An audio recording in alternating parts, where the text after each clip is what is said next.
Alright, so dudes, welcome back. After finishing the third part of my Pseychie FGO review, I didn't really like how I ended that, so here's a fourth and I promise final part to close the series out and give Pseychie's video review a proper critique. Plus, I'm working off a proper script this time, so this video should be a lot shorter than 4 hours long. Overall, his review of FGO is quite solid, actually. There wasn't anything egregiously wrong with it from what I could tell.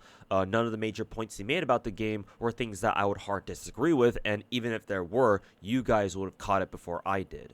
Obviously, there were a handful of details or points of context that he either omitted, so I talked about them instead, since I feel like they are important to consider, or I just straight up disagreed with, but those don't take away from enough from the major points that he made or degrade the overall strength of the video. Besides, a lot of the corrections I made are just the result of the sheer difference in experience as far as gacha games go between me and him, and it's not exactly Pseychie's fault for not having played gacha for 7.5 years like I have. Speaking of experience, I really appreciate the fact that a new age gacha player such as him actually took the time to get into an older gacha. The vast majority of gacha players, mainly Hoyo players, will never bother trying out older gachas. From what I can tell, they're only interested in the gachas they currently play, or at least the big ones, and the new ones coming out in the future. Like, let me emphasize that it is very rare for new age gachas to do what Pseychie did.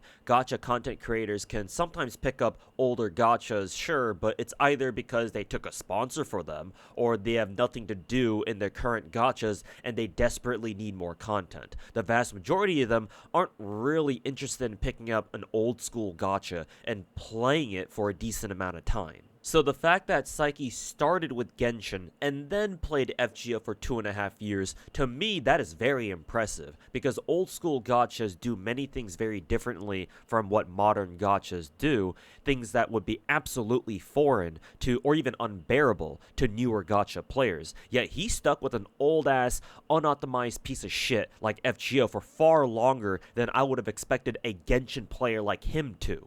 That, and I've said before that for me to consider you a true gacha player, you have to play at least one old school gacha for some time, just so that you know how gacha games used to be. Not to mention, whenever new age gacha players on their very rare occasion do look at older gachas, they usually criticize them or hate on them without trying them out first. The typical, mob mentality of knee-jerk reactions from social media hell that the overall gacha content creation space has been dominated by for the past 4 years. I mean, just look at all those tweets of Star Rail players looking at Year 1 FGO Final Ascension art. I'm well aware that all gacha players have at least some kind of mental illness, so that sort of behavior is just, par for the course, but for someone who's new to gacha and clearly has more than just a single-digit brain cell count, come in and actually put in the time and effort to play an older gacha in earnest and not for a sponsor or anything like that, and then review it, is something that I just don't see that often in this space, if at all. I'd like to go over the ratings for every major category of his review, starting with progression. I'm quite surprised, actually, that Pseychie gave FGO here a within expectations rating for 2 reasons. One, FGO is one of, if not the grindiest gacha that I play. On one hand, it's not like you're forced to grind the game as much as I or other hardcore farmers used to back in the day. We just grinded the game a lot more because we rolled a lot more servants than most players because we were whales too. But on the other hand, FGO's outdated and RNG farming mechanics and weird-ass and unintuitive gameplay system make it naturally much grindier than any new gacha game that comes out these days. And 2, like I said before, he's a modern gacha guy. He started with Genshin, so for him to turn around and play FGO and then be like, yeah, no, it's about what I expected, I guess he's just built different. What can I say?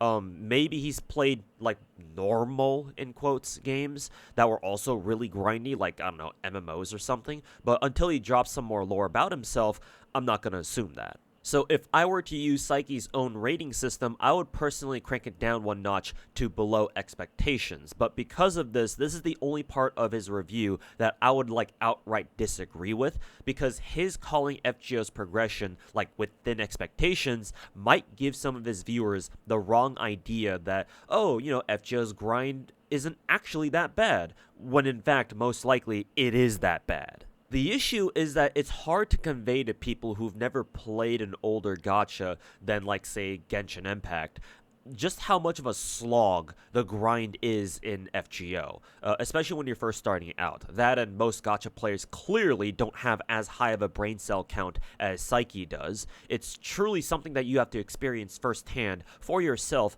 for at least a somewhat extended period of time to really know how bad it is. I will say that it would have been nice if Pseychie were to somehow include an example of how tedious farming is or can get in this game. I think that the best way he could have gone about doing this, if he didn't want to include an in-game example himself, would have been to have like a quick interview with a known FGO content creator that farms a lot, or at least someone over Discord who's been playing FGO for a while, and getting them to talk about the game's grind and just how bad it can get. The next category is gacha and monetization, to which he gave a below expectations, and that is obviously rightly deserved. I forget if this was a segment where Pseychie brought up the point that, because FGO treats their players so badly on a regular basis, any minute improvement like a quality of life change or a new animation update sends the subreddit into full circle jerk mode over FGO. But if it is, it might have been later actually, but whatever, I'll just talk about it here.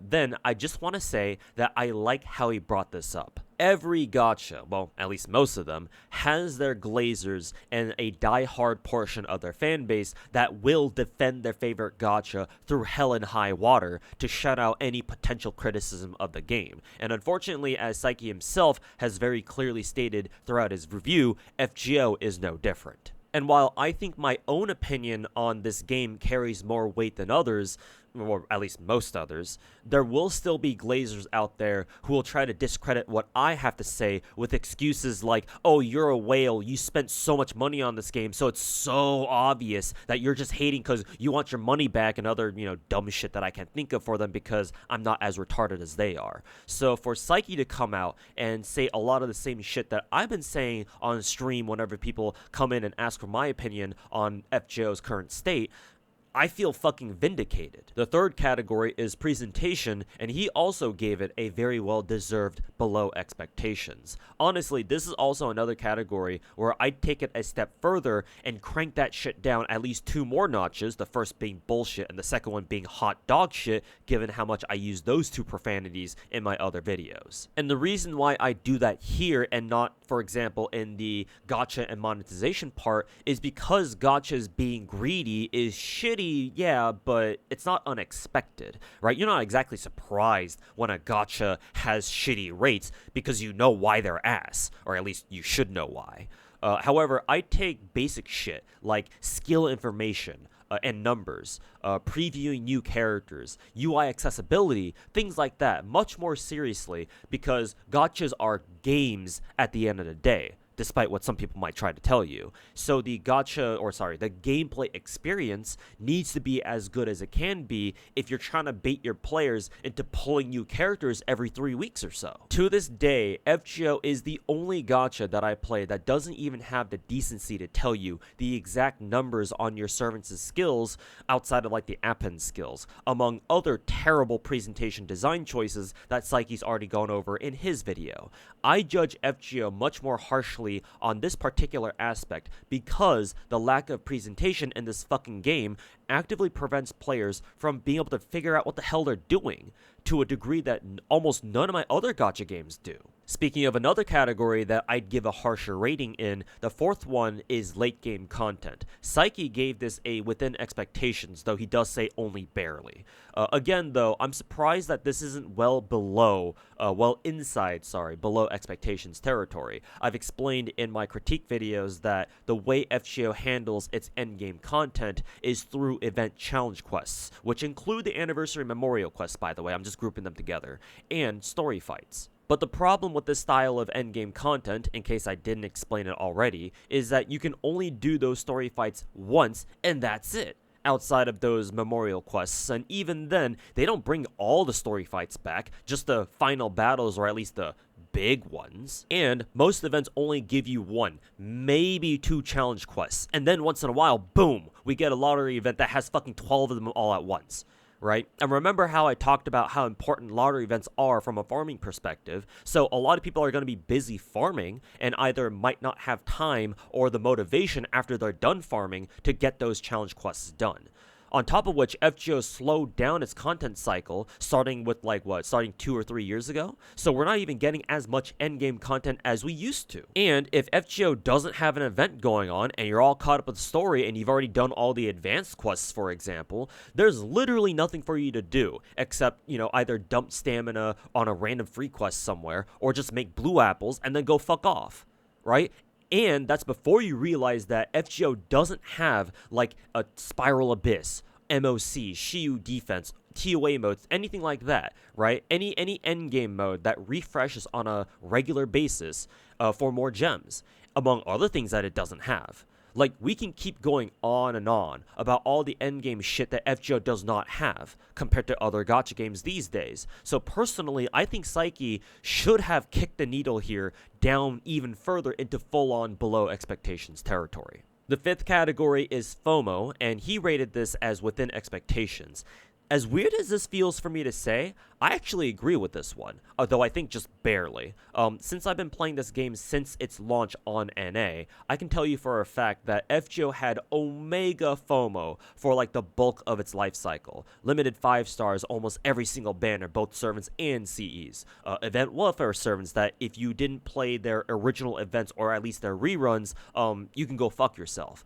And you won't be able to get them, right? For a long time at least. Limited time items like grails, lores, and gold foes, among others. The reason why it's not in full-on, below expectations territory nowadays is that Lozengle has been making efforts to reduce their FOMO. I mean, it's the least they can do with how much they've slowed down their content, but still, credit where credit is due. Servants, both permanent and limited, are apparently getting regular banner rate-ups. As far as I'm aware, it's still really tough to pick up, for example, older event-limited craft essences, unless they put out those really shitty specific banners for them, but that may have changed. Hopefully they made that shit better.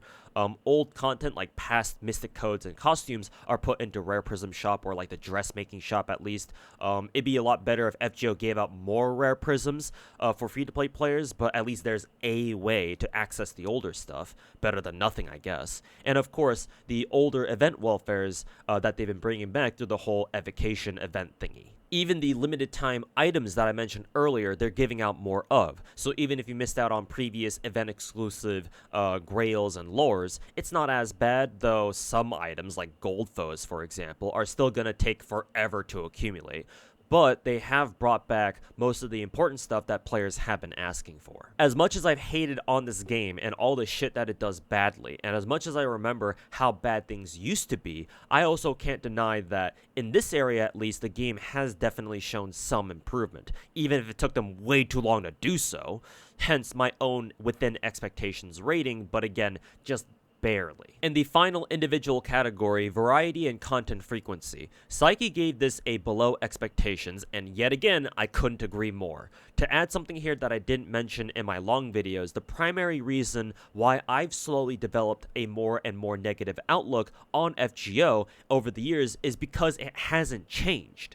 It hasn't evolved. The core gameplay loop of FGO has always been, currently is, and for the foreseeable future will continue to be, log in, dump your stamina on a free quest or daily to farm a certain material that you need or farm the most difficult farming node that you can do if there's an event going on, do the challenge quests if you haven't done those yet, go through story if you haven't already caught up, and then fuck off. The only major change, in my opinion, to this gameplay loop was the introduction of the blue apple, basically FGO's version of Genshin's condensed resin. So at least you can instantly get rid of your stamina instead of having to spend time to get rid of it manually like you had to before. And if there's no event, if you've done all the story, and you don't want to farm something, then again, there is quite literally nothing for you to do. I also think events themselves have become a lot more homogenous too, at least from what I can tell. It used to be that we'd only get events with like point ladder systems every so often, but here on NA, our last 2 or 3 events, minus Morganfest obviously, all had that point ladder system. when in the past we had more variety, if you could call it that. Events with their own maps and gimmicks like the Fate Requiem collab, the Grail fronts, the summer events, even though obviously they're seasonal, so we're always going to get those types of maps. Ooku, the Idol event, and the tower events like Setsubun, Amazon, and Akihabara. I'm sure JP still gets these kinds of events, sure, but it certainly doesn't feel like it with how much slower content is coming out these days. And the worst part about all this to me is that FGO could have more content. Losangle could be more liberal with content updates. While they might not be able to crank out new servants as often as they used to, and I know that I've cut them some slack here because of the supposed staff shortages that I think they have, they can at least put in like new permanent game modes that don't cost AP like everything else in the game does, and are things that players can just log in and have fun with, like for example the integrated strategies game mode in Arknights. But the stuff they have introduced I don't consider to be anything truly game changing. Like command codes, only the fucking tryhards will get any meaningful use out of those. Grail casting, only whales are going to typically use that since they're the only ones who can even have enough servant coins to do them every month. Grail fronts? According to the wiki, it seems like we only ever had 3 of them, and JP hasn't seen a new one since 2022. And as much as I praise FGO's story, hell, I'll throw that one under the bus too, and Pseychie's already pointed out how long it takes for FGO to put out a new story chapter these days, and don't even get me started on Appen skills and fucking servant coins. Also, wasn't there some kind of like class buffing system that they added at some point? I remember people talking about it a bit in the past when they first announced it, but now I don't see anyone talking about it anymore. Like, it doesn't even exist. Like, the fuck was that all about? I've talked about how gacha games must evolve over time, both new and old, if they want to keep up or make a splash in the scene, and FGO unfortunately just has not been showing very strong signs of this. It's not that they haven't done anything to change, of course. Things like Pity and Blue Apples are evidence of them trying at least, but to me it really feels like the game's been dragging its feet in this regard, especially ever since another little gacha game called Genshin Impact came along and has blown up in a way that FGO never could, at least not in its current state. And now for his final rating. Pseychie gave FGO an overall score of 6 out of 10.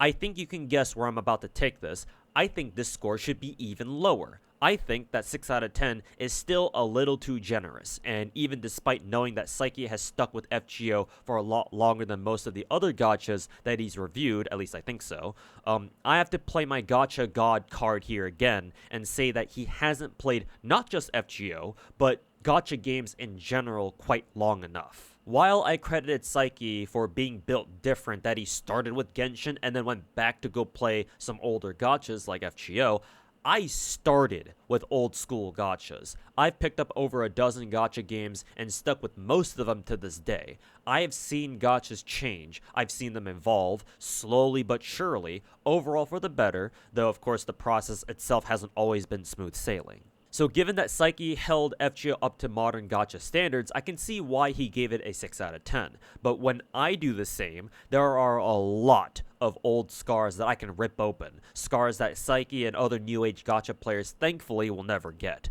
While I had to sit down and make my own review of the game in order to properly give it a score like he did, and maybe someday I just might, for now, I'd have to give FGO personally either a 3 or 4 out of 10, and definitely no higher than a 4.5.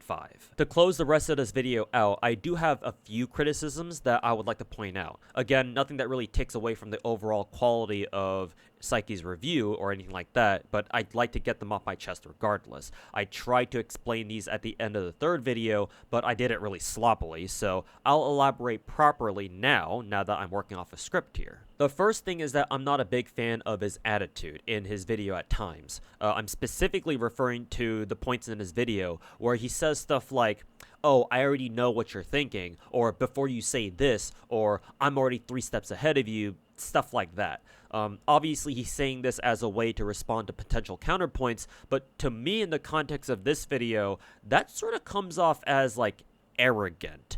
And, this is coming from someone who literally calls himself the god of gacha.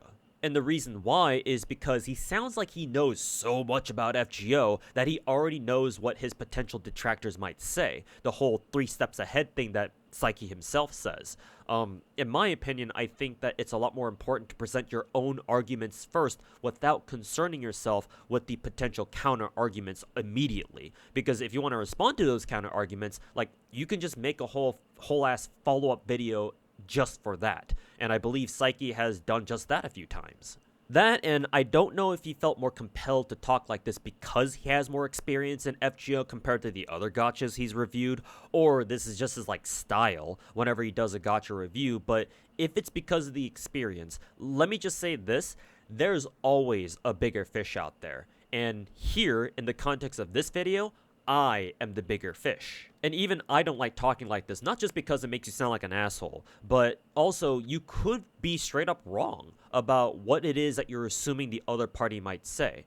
I'll admit, I used to talk like this a lot too back in the day, assuming what other people might potentially say against what I have to say. And of course, I can relapse into it too, especially when I talk about, like, stuff that triggers me. But I put in the effort to cut back on how much I talk like that, because at the end of the day, I want to talk about gacha, and in order for gacha games to improve, part of that process involves us players getting together and having a conversation about what it is that we want to see out of our games, right? And by saying stuff like, oh, I'm already 3 steps ahead of you, that's not having a conversation, that's just talking to yourself. What I would suggest is that if you want to bring up a potential counter argument but not sound like a fucking asshole or a douchebag, there's a much better way to go about doing that. For example, what I like to do is, after presenting my point, I'd say something like, well, maybe you could say that, insert counterpoint here, and then you can respond to it if you have a response in mind. That, at least to me, comes off a lot better than something like, you know, I know what you're gonna say, since it doesn't sound like you're listening to someone with their head up their ass. And the second thing is that Pseychie puts a lot of the blame on Losangle, FGO's developers that is, for a lot of the game's shortcomings. I would like to just emphasize that while the devs themselves aren't totally blameless like I myself mentioned earlier, I do think that he should have put more of the blame on either Aniplex, the publisher, or specifically the board of directors that's in charge of Losangle, or whoever it is that the developers in Losangle have to answer to in terms of corporate hierarchy. And I find it especially strange since I seem to recall that he specifically mentions that Aniplex is a publicly traded company or something like that at some point in his video. So it's like, well, shouldn't you maybe consider that it's not exactly the developers, but instead the corpo boomers who know nothing about FGO who are calling a lot of the shots here, as is unfortunately frequently the case in the video game industry in general with all the corporate meddling that we've seen. Maybe he didn't do this because it would have gotten confusing as to who he's talking about depending on the context, but I bring this up because I also want to point out that a lot of gachas are developed by independent studios, or at least companies that fully own their own gacha games, and aren't public, and thus aren't really, like, beholden to shareholders like Aniplex or Losangle are, or at least I don't think so. And lastly, it would also be nice if Pseychie could put the individual category ratings in the description itself, so I don't have to, like, click around just to see what they were again. You put your overall score in the thumbnail, so why not also put the individual category ratings somewhere too in, like, written form? Maybe you did this in your other videos, but I haven't watched those yet. Either way, it would be nice if you could include those in the description of your videos from now on. But that's all I got. Overall, again, Pseychie's review on FGO was more or less spot on. There were some details and context that he was missing that I filled in for him, and some personal differences in opinion on his ratings, but outside of that, a very elaborate and well thought out review. Definitely a nice break from the usual brainless state of the rest of the gacha content creation scene, seeing a fellow, gacha tuber who can also clearly rub more than 2 brain cells together. Not that I myself have much more than that, 7.5 years of gacha will unfortunately do that to you. Anyways, if you actually watched my entire 11-hour react video, over 3 videos that is, you're fucking crazy, first of all. But second of all, thank you for watching the entire thing. Hopefully I was able to entertain you thoroughly during that time. And if you just watched this video just for the TLDR, either way, appreciate you for watching this one. I stream gachas over at twitch.tv/ToaSniper98 or right here on my YouTube channel because I dual stream. Check out my Patreon if you really like my gacha content. Follow me on Twitter, and of course, subscribe to the YouTube. I usually have weekly gacha videos and more on the way. Again, thanks for watching, and thanks to Mr. Pseychie for the React content. Be cool, y'all, and we'll see you in the next one.